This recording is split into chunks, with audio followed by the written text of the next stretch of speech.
What's going on today, guys? I have a great recipe for you. It's actually my personal favorite food on earth. It is a breakfast sandwich. They're the best. If we're talking my all-time favorite, it's back and forth between Panera has a really good one and a McDonald's McGriddle. McDonald's McGriddles are sneakily like one of the best foods on earth. We are gonna make a homemade one. You can make this on the weekends. You can make this on the weekday because it doesn't take very long to make at all. Components of a breakfast sandwich. You got the bread, you got the bacon or sausage. We're going bacon today. You got eggs, of course, and you got cheese. Those are the big four. The only problem area there on a keto diet is gonna be the bread. We don't want to spend all day baking bread, so we are going to make microwave mug bread. So this entire sandwich can be completed 5 to 10 minutes. There's a couple different ways you can go about this. If you don't want to do the microwave bread, you can use one of the other recipes on our website. We got air fryer biscuits. Biscuits you make in the oven. You can also make this recipe in the oven if you just heat it at 350 for about 20 minutes. 1 tablespoon of butter, and you can just eyeball pretty much this whole recipe. I like to do a little more than a tablespoon. Pop that in your mug, and one thing with the selection of your mug, I like this one because the diameter here is pretty big. It's about the size that I want my sandwich to be. You don't want to be using like a really small mug or else you just got a little baby sandwich. We want big boy sandwich. So just microwave this to get it melted for about 30 seconds. Butter is melted. Now we are going to be using 2 tablespoons of coconut flour. A lot of people are probably going to ask, what if we want to use almond flour? I would recommend against it if possible, but you probably need 6 to 8 tablespoons of almond flour. Just a little couple taps worth of baking powder, like a 1/4 teaspoon, 1/2 teaspoon, doesn't really matter. Then we're going to use a tablespoon of heavy cream and a little splash of water, about a tablespoon or 2. So if you get this mixture together and it's either too loose or too tight or like dry, you can either add more water or coconut flour as needed. And then the final ingredient is just an egg, and then mix it together. So this is looking very loose. It's just a little bit thicker. The thinner your batter is, the longer it'll actually take in the microwave. You're gonna have to kind of play this by ear. I'm gonna go, I think this is gonna take like 2 to 3 minutes. But if you have a really thick batter, it may take only like 90 seconds. Okay, bread is done. It took 2 minutes.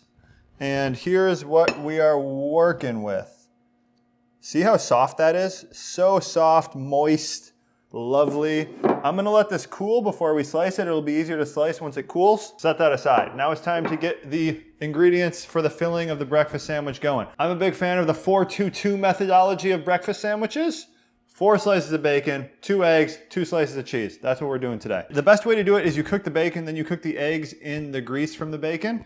So I'm gonna get 4 slices of bacon going on the stovetop back here. And comment below, guys, when you're ordering a breakfast sandwich, how do you like the eggs on them? Do you like it over easy? Do you like it over medium? Or do you like it fried over hard? Yeah, over medium if it's not too runny. Okay, let's cut into this bread. I think you could probably get 3 slices out of this, maybe even 4 if you want to be a really thin sandwich. But I'm just going to go with 2 because we're going for one big sandwich here. Did they put any sauces or anything on the sandwich? Not on a real breakfast sandwich, no. Look at that. Boom. I mean, on the McGriddle, you got the syrup-infused bun. But no, breakfast sandwiches do not have sauce. I think mayo and ketchup would be good. Okay. You obviously don't know what breakfast sandwiches are. What It's supposed to be dry. Dry sandwiches are not good. You're talking out your neck sideways. Okay, bacon's done. I'm gonna pull this out, put it onto a paper towel, drain off some of the grease so that the bacon remains crispy. And now we're gonna put 2 eggs in here. Now this is how I like to do my over medium eggs.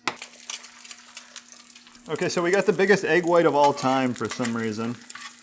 So I like to break the yolk a little before I flip it. Not too much, just kind of like McDonald's does. You know, their yolks are broke, if they even use real eggs. They probably do, right? Yeah. But the yolk, you can distinguish it from the white. So those are eggs. Now, it's important we work with hot ingredients here because we want the cheese to melt. So here we have some mild cheddar. Really, yeah, I think cheddar is where you want to go with breakfast sandwiches. You can talk me into provolone though too. I am just going to go bottom layer. Is this the bottom? Yeah. Bottom layer, we go in cheese. Then we go in egg. It's important for egg to touch cheese because egg is the hottest. Then we're going middle layer, Baconville. You can break them up a little too. and then egg, and then cheese. And the cheese is actually gonna act as a little bit of a shield for the bread so it doesn't get soggy. That's a pro tip. Look at what we have here, guys. That is a Sunday breakfast behemoth if I've ever seen one. Does it get better? This is what 10,000 hours looks like, guys.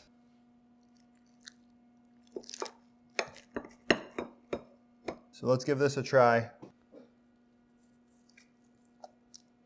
Just perfect. The bread is actually like a nice subtle sweetness from the coconut flour, which is kind of in the realm of a McGriddle, which I love. Almost as good as a non-keto version. If you do want to take this to the next level, you can slice the bread and then toast it in the bacon grease. That would be the best route to go. I like it like this though. I actually like the softness of the bread in the sandwich. Great recipe for a Sunday morning.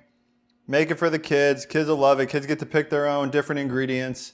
Although, in my opinion, there really is no different ingredients. These are the 4 mandatory ingredients: bread, bacon, egg, cheese. So guys, as always, the link to how to make this recipe is below. You can try it with a bunch of different kind of breads. Even if you have some store-bought low-carb bread, you can make it with that. Really easy recipe, one of my all-time favorites. Thanks for watching.